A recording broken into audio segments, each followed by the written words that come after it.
Today is August the 8th, 2020, and this is part 29 of our study of end times.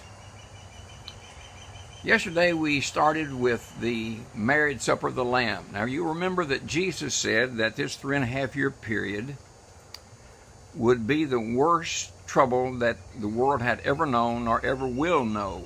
And while that's going on down here on the earth, then in heaven, at that same time, there'll be two things happening. Number one will be the judgment seat of Christ that we looked at already.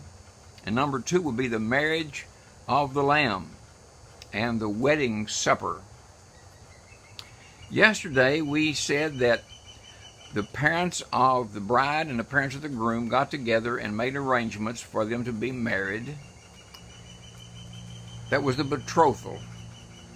Then the man would go home to his father's house and he would make ready a place for he and his wife to live, whether it was to make ready in his father's house or to build something for them to live in.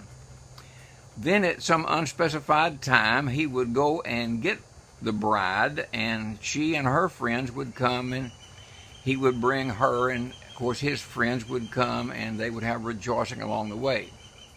That reminds me of what Jesus said in John chapter 14. He said, I go to prepare a place for you. And if I go and prepare a place for you, I will come again and receive you unto myself, that where I am, there you may be also. So Jesus is coming back after his bride.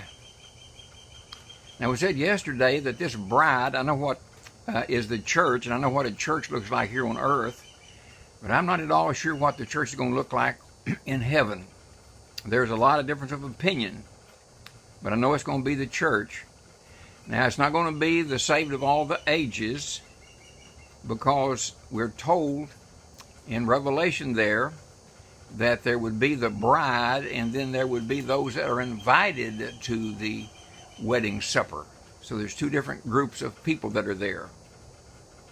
Now then, we read in Ephesians chapter 5 about the relationship between a husband and a wife. And he indicates there that this relationship somehow will be between Jesus and his bride, the church. Now then, he says in verse 32, this is a great mystery. You can say that again. But I speak concerning Christ and the church. So the bride is the church. Now then, Paul in 2 Corinthians 11:2 said, writing to the church at Corinth, said, I'm jealous over you with a godly jealousy, for I have espoused you to one husband, that's Jesus, that I may present you as a chaste virgin to Christ. All right, Paul says that he had espoused this church, the church at Corinth, to Jesus as his bride, and he is the husband. Now then, that relationship between Jesus and the church is a great mystery. We don't understand exactly what that's going to be, but it will be a special relationship between Jesus and the church in glory. Somehow similar to the relationship between a husband and a wife. It will be a special place. And it's interesting.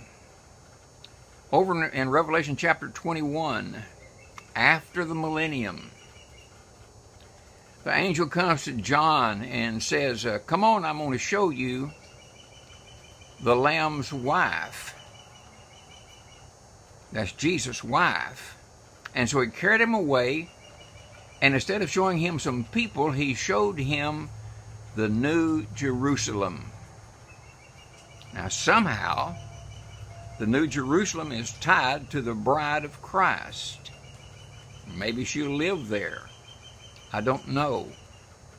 But I do know that this wedding is going to take place, and when that time comes, We will understand it then, although we don't understand all about it now. So Jesus is going to take his bride, and there will be a great wedding supper in heaven. And he will celebrate having his bride with him.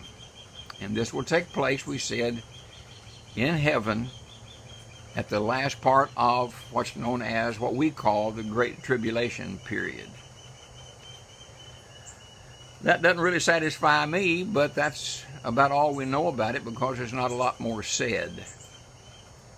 Now tomorrow we'll just keep going and we'll have the next part, and we will begin at what happens at the end of the tribulation and at the beginning of the millennium. So until then, I hope you have a fantastic day today.